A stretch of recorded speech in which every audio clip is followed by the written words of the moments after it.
ಆಯಿತು. ಏನು ಸರ್ವೋದಯ ಅಂತಂದರೆ, ಸರ್ವೋದಯ ಎಂಬುದು ಭಾರತೀಯರಿಗೆ ಹೊಸದೇನಲ್ಲ.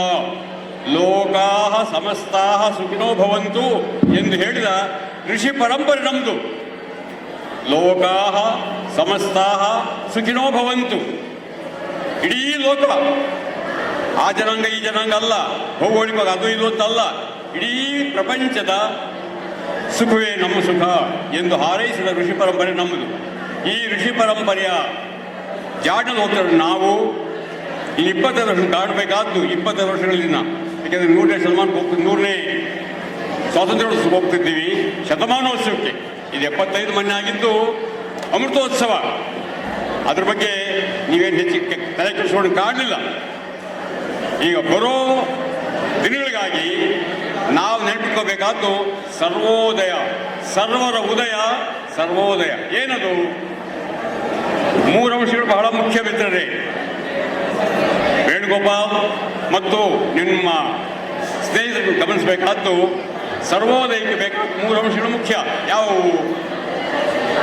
ಎಲ್ಲರೊಂದಿಗೆ ಎಲ್ಲ ಬೆರೆಯುತ್ತ,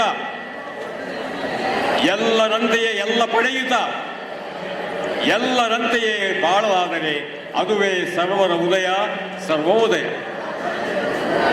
ಎಲ್ಲರೊಂದಿಗೆ ಎಲ್ಲ ಬೆರೆಯುತ್ತ ಅಂದರೆ ಸಮಾಜದಲ್ಲಿ ಆ ಜಾತಿ ಈ ಜಾತಿ, ಆ ಪಂಥ ಆ ಪಂಗಡ ಈ ಧರ್ಮ ಅಲ್ಲ, ಎಲ್ಲರೂ ಎಲ್ಲರೊಂದಿಗೆ ಒಂದೇ ಮನಸ್ಸು ಬೆರೆಯೋಂಗಾಗಬೇಕು. That is called social unity, ಸಾಮಾಜಿಕ ಏಕತೆ. ಅದಾಗಬೇಕು ಮೊದಲು. ಎರಡನೇದಾಗಿ ಎಲ್ಲರಂತೆ ಎಲ್ಲ ಪಡೆಯುತ್ತ, ಪ್ರಕೃತಿಯಲ್ಲಿ ಇರ್ತಕ್ಕಂಥ ಸಂಪತ್ತು ಒಬ್ಬ ನಾಣಿ ವೆಂಕಟೇಶ್ವರಂದಲ್ಲ, ಎಲ್ಲರ ಸಂಪತ್ತದು. ಆ ಎಲ್ಲ ಸಂಪತ್ತಿಗೆ ನಾವು ಒಡೆಯರು ನೀವು ಒಡೆಯರು ಎನ್ನುವ ಸಹ ಮನೋಭಾವ ರೂಢಿಸಿಕೊಳ್ಳೋದಿದೆಯಲ್ಲ, ಅದು ಎರಡನೇ ಅಂಶ. ಅಂದರೆ ಎಲ್ಲರಂತೆಯೇ ಎಲ್ಲ ಪಡೆಯುತ್ತ. ನೆಕ್ಸ್ಟ್, ಎಲ್ಲರಂತೆಯೇ ಬಾಳಲಾದರೆ, ನನ್ನಂತೆ ನೀವು ನಿಮ್ಮಂತೆ ನಾನು, ಈ ಒಂದು ಎನ್ನುವ ಮನೋಭಾವ ಮೂಡಿಸಿಕೊಂಡ್ರೆ ಅದು ಸರ್ವೋದಯ. ಈ ದಿಕ್ಕಿನ ಕಡೆಗೆ ನಾವು ಹೋಗಬೇಕಾಗಿದೆ. 75 ವರ್ಷಗಳು ಸ್ವಾತಂತ್ರ್ಯ ಬಂದಾದ್ಮೇಲೂ ಆ ಪಂಥ ಈ ಪಂಥ, ಆ ಪಂಗಡ ಈ ಪಂಗಡ, ಆ ಧರ್ಮ ಈ ಧರ್ಮ, ಇವುಗಳ ಬಗ್ಗೆನೇ ನಾವು ಇದ್ದೇವೆ. ಜಾತಿ ಮತ ಪಂಥಗಳು ನಮ್ಮನ್ನು ಬೇರೆ ಬೇರೆ ಮಾಡಿವೆ. ಇದನ್ನು ಹೋಗಲಾಡಿಸಿ ನಾವೆಲ್ಲ ಒಂದು ಸಮಾಜದ ಮಕ್ಕಳು ಎನ್ನುವುದನ್ನು ಬೆಳೆಸ್ಕೊಂಡ್ರೆ ಮಾತ್ರ ವಿದ್ಯೆ ಪಡೆದಕ್ಕೆ ಸಾರ್ಥಕ, ಸ್ವಾತಂತ್ರ್ಯಕ್ಕೂ ನಿಜಕ್ಕೂ ಬೆಲೆ ತರ್ತಾ ಇದ್ದೀವಿ ಅಂತ ಅರ್ಥ. ಅದನ್ನು ಈಗಿನ ವಿದ್ಯಾವಂತ ಮಕ್ಕಳು, ಆಮೇಲೆ ಸಹಾಯ ಅನ್ನೋದು ನೋಡಿ ಹೇಗಾದ್ರೂ ಬರ್ತಾ ಇದೆ. ಬೆಂಗಳೂರು 10,000 1 ಲಕ್ಷದಷ್ಟು ಸಹಾಯ ಮಾಡ್ತಾ ಇದ್ದಾರೆ. ಈಗ ನಾವು ಕೊಟ್ಟರಲ್ಲ, ಈ ಟೈಪ್ ಬರ್ತಾ ಇದೆ ಅನ್ನುವಾಗ ಇದನ್ನು ಬಳಸ್ಕೊಳ್ಳೋದಕ್ಕೆ ನಾವು ಅರ್ಹರೇ, ಯೋಗ್ಯರೇ ಏನೋ ನಾವೇ ಆತ್ಮನಿರೀಕ್ಷೆ ಮಾಡಿಕೊಂಡ್ರೆ ಮಾತ್ರ ಸಾರ್ಥಕವಾಗ್ತದೆ ನಮ್ಮ ಮಾತನ್ನು ಹೇಳ್ತಾ ನನ್ನ ಮಾತನ್ನು ಮುಗಿಸ್ತೇನೆ. ಸರ್ವೋದಯದ ಕಡೆಗೆ ನನ್ನ ವಿದ್ಯಾವಂತ ಮಿತ್ರರು, ದೊಡ್ಡವ್ರು ಬೇಡ, ವಿದ್ಯಾವಂತ ಮಿತ್ರರಾದ್ರೂ ಸರ್ವೋದಯದ ಕಡೆಗೆ ಗಮನ ಹರಿಸಿದರೆ ಆ ಸ್ವಾತಂತ್ರ್ಯ ಶಿಲ್ಪಿ ಗಾಂಧಿಗೆ, ಸಂವಿಧಾನ ಶಿಲ್ಪಿ ಅಂಬೇಡ್ಕರ್ಗೆ, ಬೃಹತ್ ರಾಷ್ಟ್ರ ಶಿಲ್ಪಿ ಸರ್ದಾರ್ ಪಟೇಲ್ರಿಗೆ, ನವಭಾರತ ಶಿಲ್ಪಿ ನೆಹರೂಗೆ, ವಿಕಸಿತ ಭಾರತ ಶಿಲ್ಪಿ ಮೋದಿಗೆ ಬೆಲೆ ಕೊಟ್ಟದ್ದಾಗ್ತದೆ. ಇಲ್ಲ ಹೋದರೆ ಇವರೆಲ್ಲರ ಶ್ರಮ ಸಾರ್ಥಕವಾಗಲ್ಲ. ನಾವು ವಿದ್ಯಾವಂತ ಅದೇ ಜಾತಿ ಅದೇ ಧರ್ಮ ಅದೇ ಪಂಥ ಪಂಗಡ ಅಂತ ವಿವರಿಸ್ಕೊಂಡು ಹೋಗೋದಾದರೆ ಅರ್ಥವಿರಲ್ಲ ಅನ್ನೋ ಮಾತನ್ನು ಹೇಳ್ತಾ ನನ್ನ ಮಾತನ್ನು ಮುಗಿಸ್ತೇನೆ. ಜೈ ಹಿಂದ್, ಜೈ ಜಗತ್. 3 ಕಡೆಗೆ ಹೋಗ್ತಾ ಇದ್ದೇವೆ. ಬಂದದ್ದು ಮಾತ್ರ ನಮ್ಮ ಶ್ರಮದಿಂದ ಅಲ್ಲ, ಹೋಗ್ತಿರೋದು ಮಾತ್ರ 100 ಕಡೆಗೆ ನಾವು ಹೋಗ್ತಾ ಇದ್ದೀವಿ, ಸಲೀಸಾಗಿ ಹೋಗ್ತಾ ಇದ್ದೀವಿ. ಸ್ವತಂತ್ರ ಭಾರತದಲ್ಲಿ ಸ್ವಾತಂತ್ರ್ಯ ಶಿಲ್ಪಿ ಎನ್ನಿಸಿಕೊಂಡ ಗಾಂಧಿ, ಒಳ್ಳೆ ಕಾನ್ಸ್ಟಿಟ್ಯೂಷನ್ ಕೊಟ್ಟ ಸಂವಿಧಾನ ಶಿಲ್ಪಿ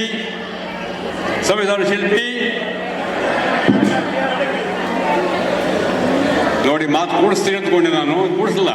ಸಂವಿಧಾನ ಶಿಲ್ಪಿ ಅಂಬೇಡ್ಕರ್, ಸ್ವಾತಂತ್ರ್ಯ ಶಿಲ್ಪಿ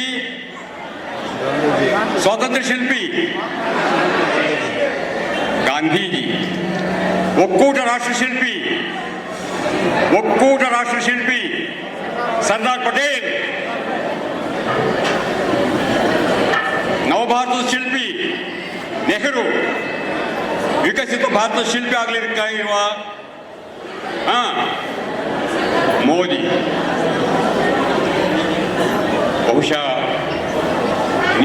ಲಾಂಚ್ ಮಾಡ್ತೀನಿ ಅಂದ್ಕೊಂಡಿದ್ದೆ ನಾನು. ಯಾಕೆ ಮಾಡ್ಲಾರಿ?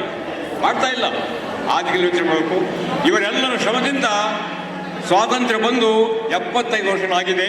ಅನುಭವಿಸ್ತಾ ಇದ್ದೀವಿ. ನಾವು ಯಾವ ರೀತಿಯಲ್ಲೂ ವಾರಸ್ದಾರಲ್ಲ ನಾವು. ಯಾಕೆಂದ್ರೆ ಸ್ವಾತಂತ್ರ್ಯಕ್ಕಾಗಿ ಕಾಯ ವಾಚ ಮನಸ್ಸ ದುಡಿದವರಲ್ಲ ಅವರು. ಅದರ ಅನುಭವ ಪಡಿತಿರೋರು, ಅನುಭವಿಸ್ತಾ ಇರೋರು, ಹೀಗೆ ನೆಗ್ತಾ ಇರೋರು ನಾವು. ನಮ್ಮ ಕೊಡುಗೆ ಏನು ಅಂತಂದ್ರೆ ಭರ್ತಿ ಮಾಡೋಕ್ಕಾಗ್ತಾ ಇಲ್ಲ. ಅಂತೂ 75 ವರ್ಷಗಳ ಸ್ವಾತಂತ್ರ್ಯವನ್ನು ಅನುಭವಿಸ್ತಾ ಇದ್ದೇವೆ.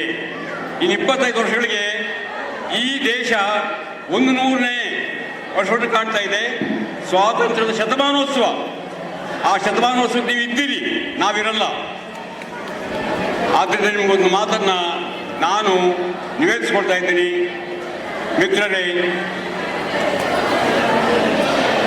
ಬರುವ 25 ವರ್ಷಗಳಲ್ಲಿ ನಾವು ಸ್ವಾತಂತ್ರ್ಯವನ್ನು ಹೇಗೆ ಅನುಭವಿಸಬೇಕು, ನಮ್ಮ ಕಾಡಿಗೆ ಏನು ಅನ್ನೋದನ್ನು ಸ್ವಲ್ಪ ಯೋಚನೆ ಮಾಡಬೇಕಾಗಿದೆ.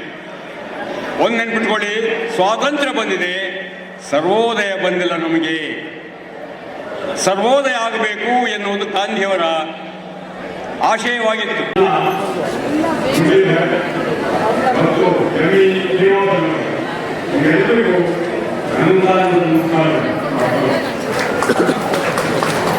ನಾವು